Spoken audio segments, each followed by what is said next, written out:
Alright, what's up y'all, it's LakerFan here. As I was about to tell today's video, we have a beauty right here of the pure inside center 7-foot. Now, I believe this can be very functional for park and especially Pro-Am. I'm feeling great about this in Pro-Am. It's actually going to be my Pro-Am build. I'm not sure if we're going to call this the Giannis build either, but it doesn't look like it. So, we have the 7-foot center, 246 on the weight, 710 max wingspan. So, the 246 weight is exactly what you need to get that 90 strength. You're going to get gold brick wall paired with obviously the gold movable enforcer as well. It's actually a really good threshold to hit. This and 84 are like the really big ones. So to go backwards a little bit, 84 would give you the silver bulldozer and the gold box out beast. 82 would get you the movable enforcer on silver, and 83 would get you the brick wall. So long story short, the 84 and 90 thresholds are looking really good, but as you can see, the 91 makes a lot of stuff move. The movable enforcer, the gold brick wall, and then the Hoff box out beast as well. So with this build, you're looking at one that can put the ball on the floor a tad bit, while also, by the way, if with 89 driving dunk, you would not be able to get the gold precision dunker. However, pair that with 90 standing dunk, and you can. So with the 90 standing, you get the gold rise up, you get the elite and the pro contact dunk packages for the bigs, you get the silver fast twitch as well. Now, you may see the layup ratings, right, with the close shot and driving lane, and you're like, well, Laker, this is a pure inside build. Why would I want stuff like this? To be real with you, it may not fit your style, it is possible, but in my opinion, this build is purely based on pick and rolling and power finishing, power dunking. If you want to use the dunk meter, that's going to take this miles further, in my opinion. Dunk meter for driving and dunk meter for standing. So, with the driving dunks, we have 89 driving. That's enough for the pro contacts off 1 and off 2, and obviously the vert matches up with it as well. We got, speaking of physicals, really good speed for a 7-footer, and then also pairing that with 83 vert, 90 strength. Now, the only thing up for debate with this build for me is kind of down to like speed with ball and excel. The speed with ball was looking kind of cheap, so I'm considering maybe even putting that up a little bit. I will say you don't get great animations as far as the SIGs go with this level of ball handle. It's not possible though to make a 6'11 with good ball handle without having terrible strength or, you know, just ratings that are lacking in other categories as well. So in my opinion, I think it's definitely okay to sacrifice the ball handling a little bit. You will still have like the normal SIGs and also normal dribble style, which will be better than the basic as well. But the big kicker with this build, I was astounded to see how cheap pass accuracy is. From 75 all the way to 95 only cost me 4 overalls on the build. And take a look at all the badges that influences. From 75 to 95, you are looking at Break Starter going to Hall of Fame. You got Needle Threader going to gold, Dimer going to gold, and every other badge on this thing going to Hall of Fame too. So this is crazy. I mean, you're gonna get every pass style in the game. For the pick and roller aspect of this in Comp Pro-Am, I'm in love with this build. It looks so perfect in every aspect. It's insane. 95 pass ac means so much on a pick and roll where you're going to figure out where you need to dot between the wings or the corners, not to mention off offensive rebounds or even mainly defensive rebounds for the break starter being on Hall of Fame. And when you combine that with obviously the gold rebound chaser, Hoff box out beast, and then we still have the 85 D board as well. I wanted to make sure that the ratings were like decent on all levels of this, because what I plan to do with this build in Comp 5s is to guard corner sometimes, but also guard the pick and roll sometimes, depending on the type of team we're playing. And then not to mention be the pick and roller facilitator sort of deal with the pick and roll offense as well. So this can still sit block also. It's just obviously with the close shot rating, you want to be a little bit more involved in the pick and roll rather than to be sitting below the basket. You want to force defenders to have to guard your speed. And when you're dealing with maybe taller bigs that are going to be 7'2", 7'3" potentially, it's obviously then something you're going to want to take advantage of. Now, the reason that I went lower on close shot, in case you guys are also like curious, right? Because obviously on an inside, I would prefer this to be higher, but the problem is the more you go up on this, the more it forces mid-range up, and then past 35, it forces up three-pointer as well.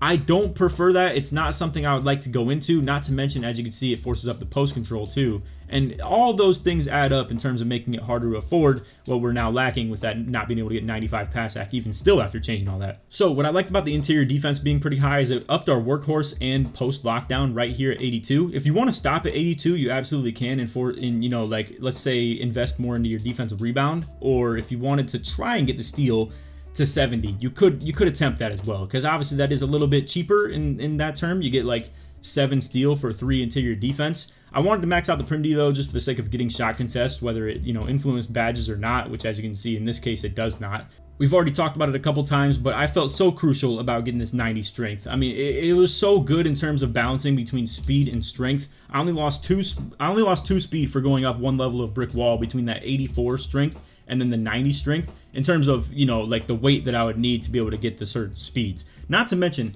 I looked into a lot to do with the 7-1s and the 6-11s, like the neighboring heights to this, and it was ridiculous how much slower you get as a 7-1. And then with the 6-11s, it was ridiculous how insignificant it was in terms of like the speed difference. So to go up 1 inch from 6'11 to 7 foot, it felt like a no-brainer. In my opinion, you only lose 2 speed for going up 1 inch of height.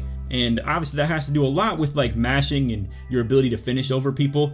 Now, you could debatably, because you have really good strength, go higher on your driving layup if you would like. If you want to sacrifice some pass act and you want to go maybe to just the level of Hall of Fame break starter, it can definitely be something worth considering. I mean, as you can see, you can go all the way up to the 80 or even like 82 if you want, but like that is up to your own decision. Me personally, I don't know if I value driving layup that much.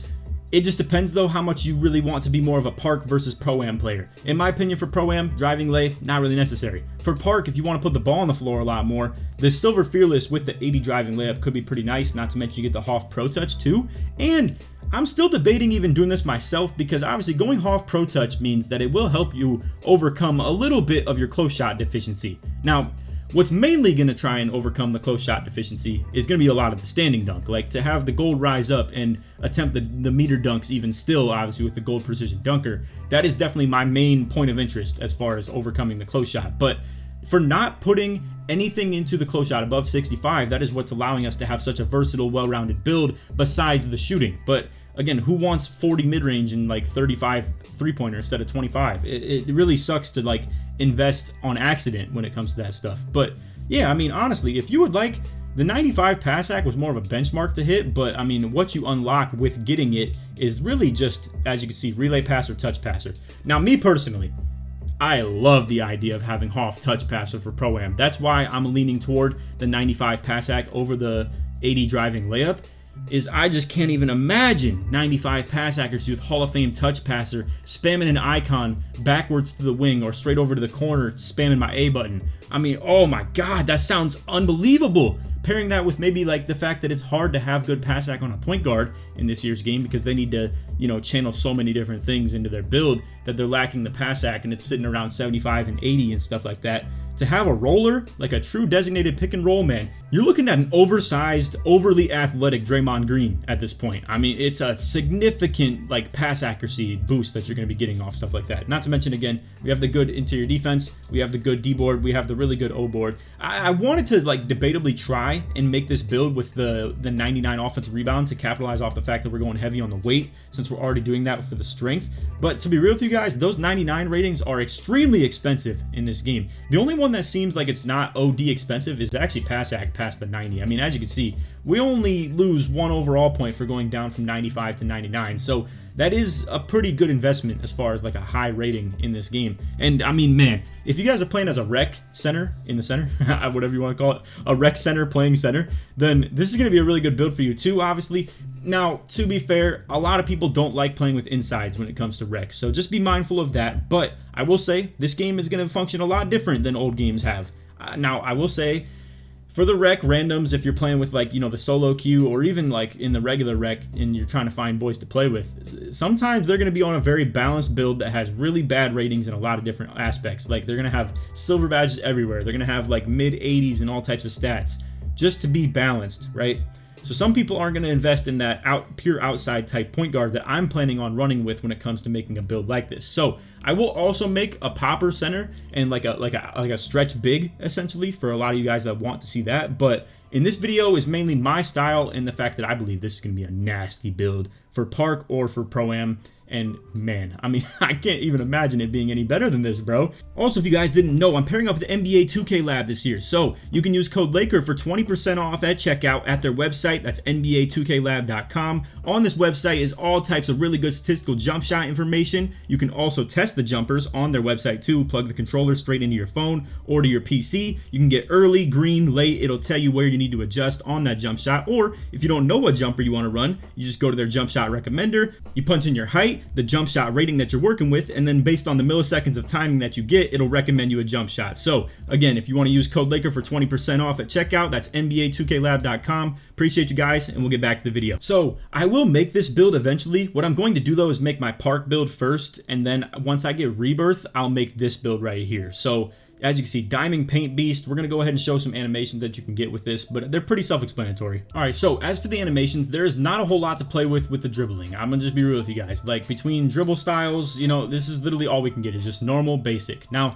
normal is actually something we may, like, truly invest in because, as you can see, we get that with the 40 speed with ball. So you can't really get anything else, though, to be real with you. I mean, if you take a look at all the other requirements, it's pretty much just, yeah, you can get it with 40, but you have to be 6'10 or under. So if you wanted to make a 6'10 big to play like this, you also could test out some of those types of different dribble styles and certain SIGs that we have, but a lot of stuff is restricted to just normal. I'm gonna be real with you. I mean, it's just normal everywhere, normal. As you can see with the escape, we can get things like Embiid, but yeah, besides that, it's pretty much just normals everywhere else. And then, yeah, you get what I'm saying. There's not a whole lot to pick from, but the pass styles, you get everyone in the game.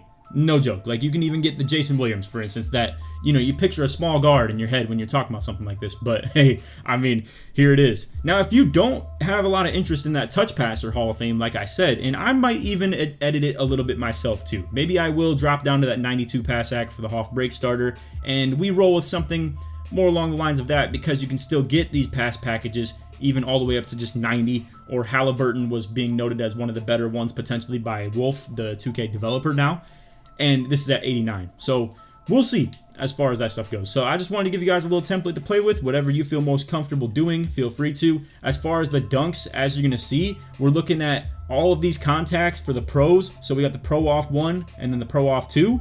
And hey, that's a driving contact dunk right there. That goes a long way for sure. Now, as far as the tomahawks go, you are a little bit more limited. I'm usually a really big fan of the straight arms, but you're not going to be able to get those. So you are still, however, able to get a lot of those dunk rating requirements that require the 85 plus, and that's a ton of them in this game. So be on the lookout for those. I will definitely make videos talking about all the best possible packages you can run with a build like this eventually, but just stay on the lookout for that. And then as far as the standing dunks, you get everyone in the game, so we'll be testing these as well, so you don't even have to worry about whether like you get them or not. So you got the pro big man contacts, the elite big man contacts obviously as well. And man, I mean, here you go. You get it with the vert being 75 plus and the standing dunk 90. And look at these, bro. They look insane. And to be fair, they do still give you driving dunk packages too. So I'll be very intrigued to test this type of a build out. I'll even play with this in park a little bit too. It's just, it will take me a little bit of time to unlock that rebirth, obviously.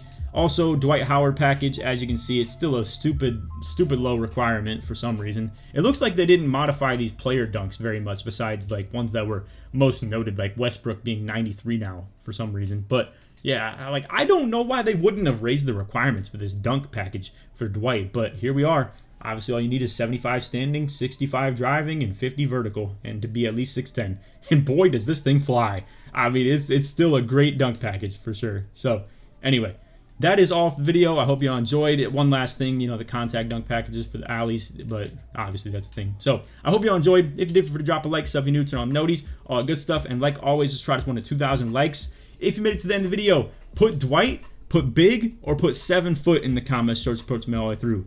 Other than that, I hope you all enjoyed. I hope you've been staying tuned to the build videos dropping today, or if you're watching this in the future, feel free to check out any other videos I'm up to nowadays. But hey, appreciate everybody watching. Stay tuned for, obviously, we had the point guard, we had the locks, we had the slasher one dropping. Now I'm dropping a shooting guard after this video too. We are grinding day one right here. We are trying to make it shake, man. So anyway, that's all for the video. I hope you all enjoyed. And that, take it easy, man. Peace.